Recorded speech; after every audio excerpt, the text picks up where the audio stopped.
नमस्कार, आप देख रहे हैं डॉक्टर साहिब, आपके साथ मैं हूँ मुस्कान। दर्शकों, आज के इस एपिसोड में हम बात करेंगे और ये जानेंगे, हम देखते हैं जब भी हम किसी भी चीज़ का अगर ओवरडोज़ लेते हैं तो वो कहीं न कहीं हमारे लिए घातक होता ही है। अगर हम बात करें नींद की गोलियों की, हम देखते हैं बहुत सारे ऐसे लोग हैं जो नींद की गोलियाँ लेते हैं सोते समय किसी भी कारण के वजह कि अगर उन्हें नींद नहीं आ रही है या फिर किसी बीमारी की वजह से। लेकिन अगर कोई भी ओवरडोज़ करता है अगर स्लीपिंग पिल्स का या नींद की गोलियाँ लेता है तो इसके क्या कुछ रिस्क फैक्टर्स हो सकते हैं? आज हम इसी बारे में तमाम जानकारी लेंगे आज। और इसी पे बातचीत करने के लिए आज हमारे साथ मौजूद है बिहार की जानी-मानी जनरल फिजिशियन डॉक्टर दिवाकर तेजस्वी सर। नमस्कार, बहुत-बहुत स्वागत है जी, आपका। बहुत धन्यवाद आपका। सर, आपसे जानना चाहेंगे कि अगर हम देखते हैं कि किसी भी चीज़ का ओवरडोज़ ये घातक होता है, चाहे वो खाने का हो या हम किसी भी चीज़ के बारे में बात करें। लेकिन अगर हम नींद की गोलियों के बारे में बात करें, अगर कोई ज़रूरत से ज़्यादा नींद की गोलियाँ ले रहा है, तो ये कितना घातक हो सकता है? क्या इससे आने वाले समय में क्या जान भी जा सकती है? तो इसके रिस्क फैक्टर्स के बारे में आप बताएँ। जी, आपने बहुत सही कहा। कोई भी दवाइयाँ जो आती हैं, विशेषकर एलोपैथिक में, तो उसकी बहुत क्लिनिकल ट्रायल होती है। उसी तरह नींद की गोली की भी क्लिनिकल ट्रायल होती है, कितना मैक्सिमम डोज़ आप टॉलरेट कर सकते हैं, क्या लीथल डोज़िंग उसकी होती है, इस तरह की। यदि नींद की गोली भी अगर आप ज़्यादा खा रहे हैं बहुत, तो वो आपके लिए प्राणघातक हो सकती है। विशेषकर 2-3 परिस्थितियों में और ज़्यादा ये खतरनाक हो सकता है। सबसे पहला ये देखा गया है कि अगर नींद की गोलियाँ आप ओवरडोज़ ले रहे हैं और शराब के साथ अगर आप ले रहे हैं, तो बहुत सारे एक्सीडेंटल डेथ्स इस कारण से होते हैं, जब आपकी नींद की गोली शराब के साथ या कोई ओपियोइड एनाल्जेसिक होती है जो दर्द की दवाई है, उसके साथ अगर आप नींद की दवाई लेते हैं, तो उसका कंपाउंड इफ़ेक्ट हो जाता है।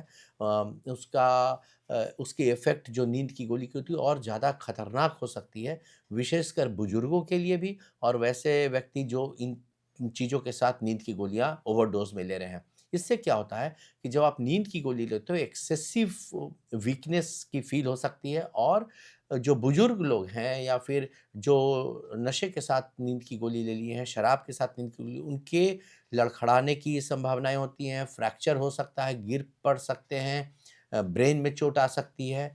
इसके साथ-साथ ब्लड प्रेशर बहुत लो होने की संभावना हो जाती है, सोते हैं तो इतना परफ्यूज़न जितने के लिए चाहिए, जितनी ब्लड के लिए जितना पंप करना चाहिए, हार्ट रेट उतना या हार्ट की पंपिंग की कैपेसिटी बहुत कम जा सकती है और उस कारण से जितना मिनिमम ब्लड का फ्लो आपके ऑर्गन्स में होना चाहिए, ब्रेन में होना चाहिए, किडनी में होना चाहिए, वो एक लिमिट से कम होने लगता है, तो उसमें आपको कोमा में जा सकते हैं, जब आपकी ब्लड की सप्लाई ब्रेन में बहुत कम हो गई, नींद की एक्सेसिव गोली की सेवन से और आप लाचार हो जाते हैं, आपको कुछ पता नहीं चलता है और आप बेहोशी की अवस्था में कोमा में आ जाते हैं और उसका डेथ भी हो सकती है।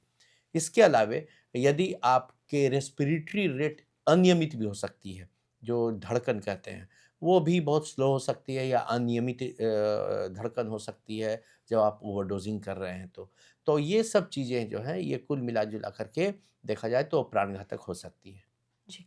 और साथ ही जैसा कि आपने बताया प्राणघातक भी हो सकती है, तो क्या ऐसा हो सकता है कि अगर कोई इसका ओवरडोज़ ले, अगर ज़रूरत से ज़्यादा इकट्ठे एक बार में है जो खा ले तो उसकी जान भी जा सकती है, ऐसा हो सकता है? जी, निश्चित तौर पे जैसा मैंने बताया कि अगर ओवरडोज़िंग नींद की गोली की जितनी टॉलरेबल डोज़ है उससे बहुत ज़्यादा लिए, तो आपके हार्ट के पंपिंग पर असर करेगा, ब्लड प्रेशर बहुत लो करेगा। यदि वो विशेषकर अल्कोहल के साथ या कोई ओपियोइड एनाल्जेसिक या दर्द की दवाई के साथ आप नींद की दवाई ले लिए, तो उसका इफ़ेक्ट इतना ज़्यादा हो जाता है कि आपके जितना परफ्यूज़न चाहिए ब्लड का, उतना नहीं हो पा रहा है वाइटल ऑर्गन्स में ब्रेन में, किडनी में हार्ट में और इस कारण से डेथ भी हो सकती है।